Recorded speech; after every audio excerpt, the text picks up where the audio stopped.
നിങ്ങളുടെ ഫോണിന്റെ പാസ്വേഡ് എനിക്കറിയാൻ എന്തെങ്കിലും വഴിയുണ്ടോ? ഇല്ല. എന്തെങ്കിലും വഴിയുണ്ടോ? ഒന്നുമില്ല, യാതൊരു വഴിയില്ല. എപ്പോഴെങ്കിലും ഞാൻ നിങ്ങളോട് ചോദിക്കുകയോ പറയുകയോ അങ്ങനെ എന്തെങ്കിലും സംഭവിച്ചിട്ടുണ്ടോ? ഇല്ല. കാര്യം പുള്ളിയുടെ പ്രൈവറ്റ് ഡാറ്റ ഉൾക്കൊള്ളുന്ന ഐഫോണാണ്. നിങ്ങൾ ഐഫോണും തരാമോ? ലോക്ക് ചെയ്തിട്ട് തരും. ഇവിടെ ഞാൻ ചില മെന്റലിസ്റ്റുകൾ ഈ ഫേസ് ഐ ഡി ഒക്കെ വെച്ചിട്ട് അൺലോക്ക് ചെയ്യും. ഇവിടെ ഞാൻ ആ മെത്തേഡ് ഒന്നും യൂസ് ചെയ്യുന്നില്ല. ലോക്ക് ചെയ്തിട്ട് നിങ്ങളുടെ കണ്ണും മുന്നിൽ വെച്ച് തന്നെ ഞാൻ നിങ്ങളുടെ പാസ്വേഡ് അടിച്ച് തുറക്കാൻ പോവാണ്. പക്ഷേ ഈ സ്വൈപ്പ് ഇങ്ങനെ ചെയ്തിട്ട് ഇത്രയും നോട്ടിഫിക്കേഷൻ കിടക്കുന്നതുകൊണ്ടാണോ അറിയില്ല. മേളിലേക്ക് ഓക്കെ. ആ എക്സ്പ്രഷൻ കൃത്യമായിട്ട് കിട്ടണം കേട്ടോ. എക്സ്പ്രഷൻ കൃത്യമായിട്ട് കിട്ടണം. പുള്ളിയുടെ ഇതാ നിങ്ങളുടെ പാസ്വേഡ് ഞാൻ അൺലോക്ക് ചെയ്യാൻ പോവാണ്.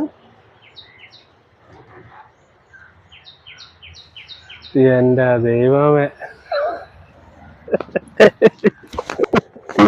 അയ്യോ, ഇനിയിപ്പോ ഞാനിത് മാറ്റണ്ടേ?